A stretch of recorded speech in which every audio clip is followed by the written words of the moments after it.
How will the corruption indictment and arrest of Jim Greer affect 2010 elections? And independent Bud Childs, is he the spoiler in the governor's race? And BP's oily disaster heads toward Florida shores. All of that on Power Play this week with our guests, Gary Fineout of the Florida Tribune and John Kennedy of the News Service of Florida.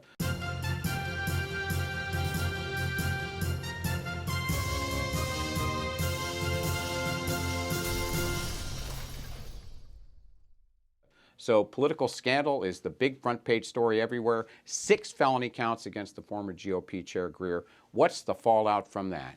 Well, I mean, I think the fallout is definitely this is going to tarnish Governor Crist because this is the guy that he picked.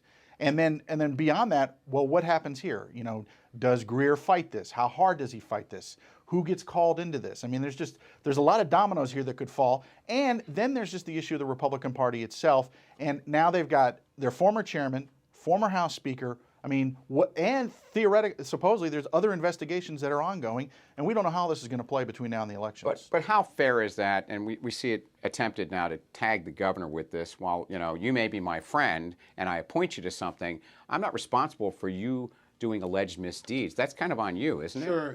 This will be cast, though, as the governor's judgment. You know, he surrounded himself with somebody like Jim Greer. It steered him into this position of real prominence, and Greer apparently, you know, just robbed the till. And Scott Rothstein, the attorney down in South Florida, who was another big Charlie Crist financier of his campaigns, another guy that's been indicted and pled guilty to charges. It's you know, a circle of people that Crist is willing to pony up with that wind up causing a lot of problems. So with a scandal this big statewide in GOP circles, you would expect that Democrats would be able to leap on this and maximize and exploit it to their benefit. Are they capable of doing that in Florida? You know, I'm not sure. You know, obviously the issue of the problems of the Republican Party did very well for the Democrats in both 2008 and 2006. Definitely, especially here in Florida.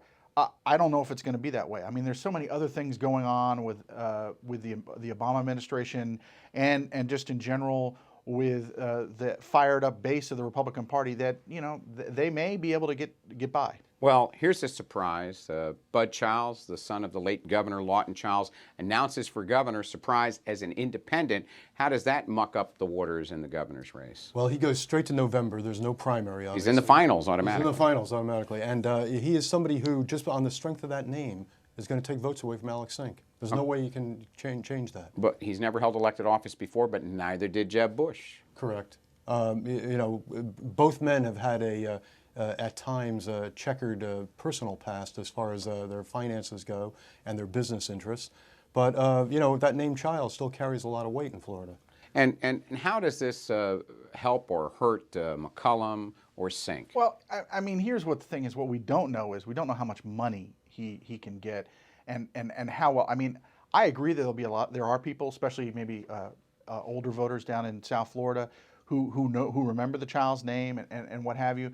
But I'm just sitting here without a big bankroll. I don't know. I mean, the fact of the matter is, we were talking about it earlier. There are other candidates out there who are making a bigger splash, like Jeff Green or like Rick Scott. And why? Because they're buying spending millions of dollars of their own money. Of their own money. And so the question is, you know, will Childs be willing, or can he get the financial resources to really make a difference? Well, you got to be on TV at the end in an election, but what's on TV every day and starting to wash ashore in Florida is BP's oily mess, and that's going to be with us through the election and, God forbid, beyond. Yeah, we haven't really seen the beginning of that yet. As horrible as it has been in Louisiana, if this oil starts making its way toward the Florida shoreline, it's going to have an amazing impact on Florida's tourism industry, all of it negative.